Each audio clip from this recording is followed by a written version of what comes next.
Au nom du Père et du Fils et du Saint-Esprit, la paix soit avec vous. Et avec votre esprit. Nous sommes heureux, en ce jour, d'accueillir dans sa cathédrale celui qui, aujourd'hui, reçoit la charge d'évêque du diocèse d'Orléans. Frères bien-aimés, vous devez avoir reçu du Saint-Père la lettre qui vous désigne pour cette charge bien précise. Qu'on en fasse la lecture.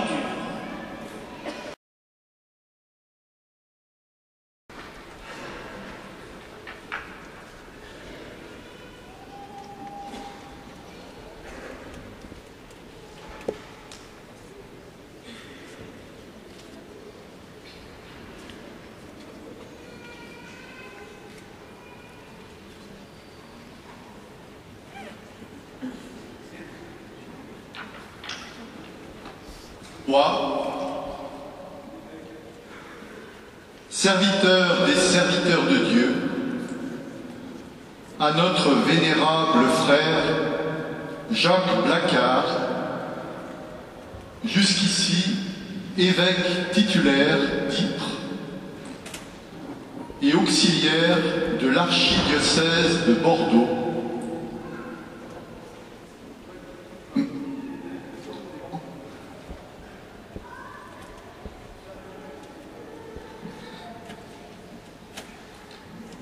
choisi comme évêque d'Orléans, salut et bénédiction apostolique. Nous ne pouvons oublier avec quelle dignité et quelle noblesse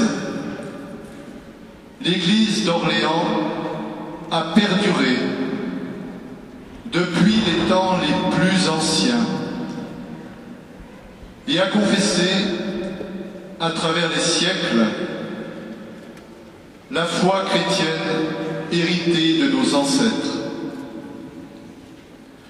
C'est pourquoi, à la tête de ce diocèse, privé de responsables, après la démission de notre vénérable frère André Faure,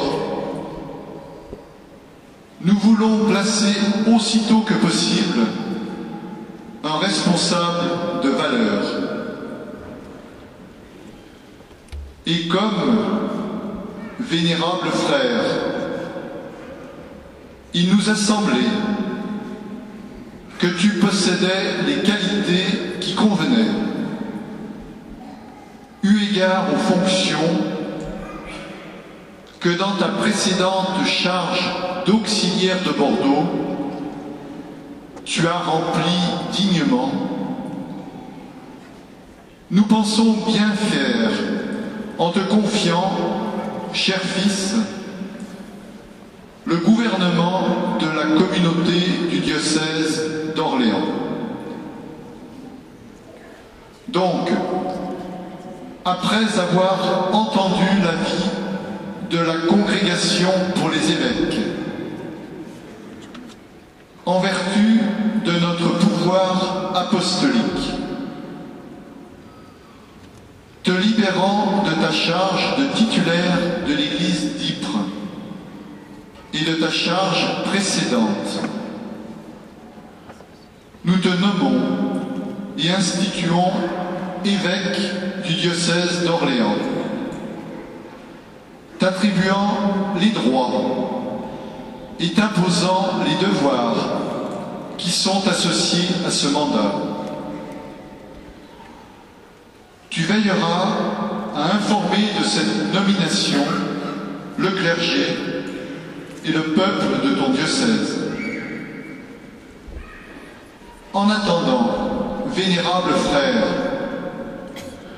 nous t'exhortons à apporter à une si grande tâche le zèle et la richesse d'un enseignement irréprochable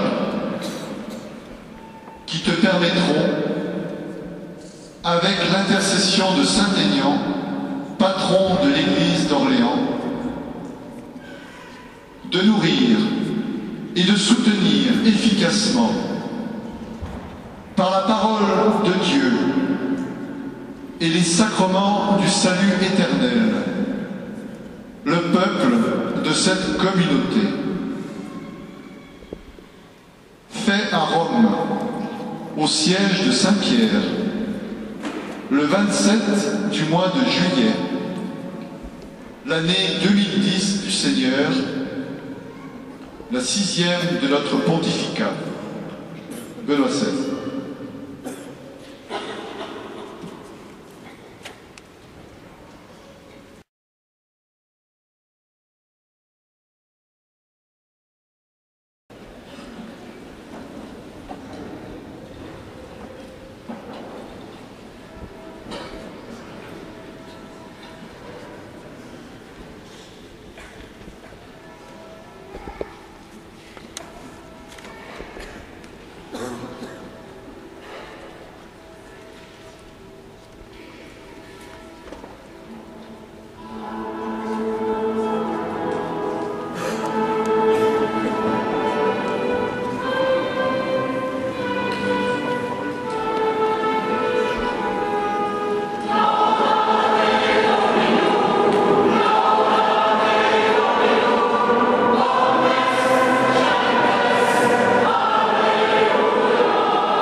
Frères bien-aimés, au moment où vous prenez possession de votre charge, il convient que vous proclamiez votre foi, la foi de l'Église, celle que vous devrez entretenir dans le cœur de vos fidèles.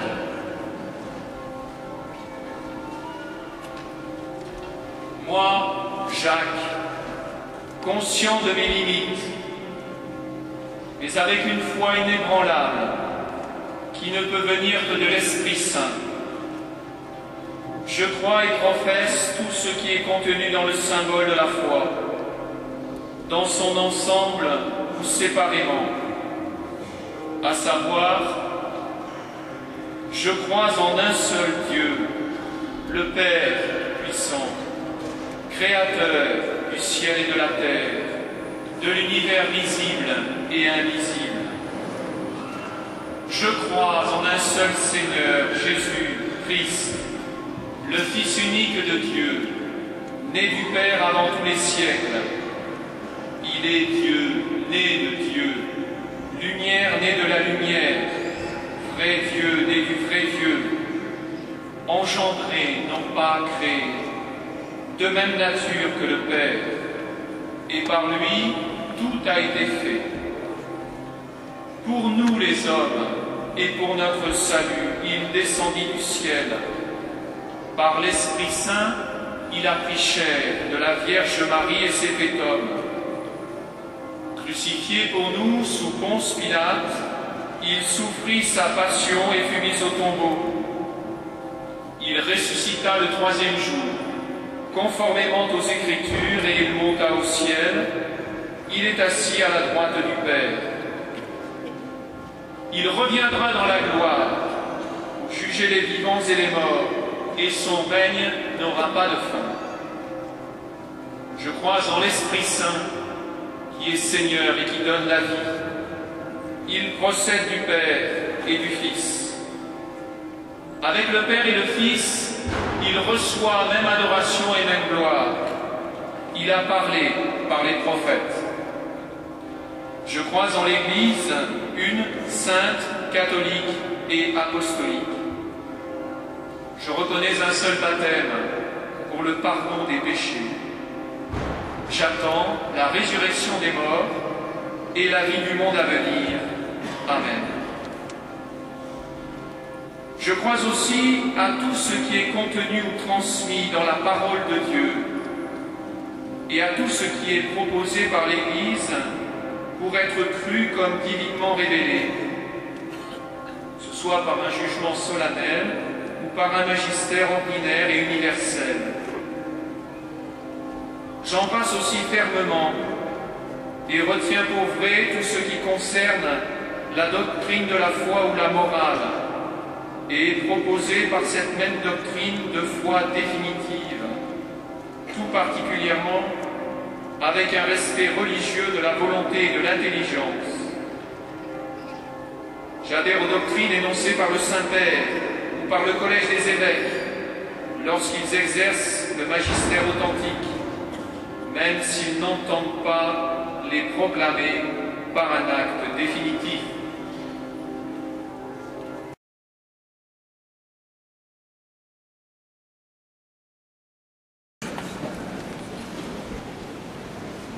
Que le Seigneur te bénisse et te garde. Il t'a établi comme pasteur de son peuple. Qu'il te donne d'être heureux ici-bas et d'obtenir en partage la joie éternelle.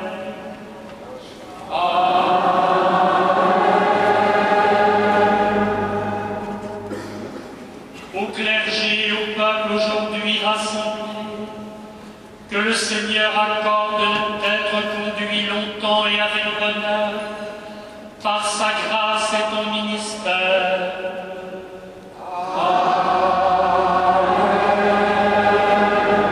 Que tous soient attentifs aux enseignements du Seigneur et dociles dans la foi à votre ministère. Qu'ils soient préservés du malheur et comblés de tout bien. Qu'ils trouvent ainsi le calme et la paix en cette vie, en connaissant un jour avec vous les joies de la cité éternelle. Amen.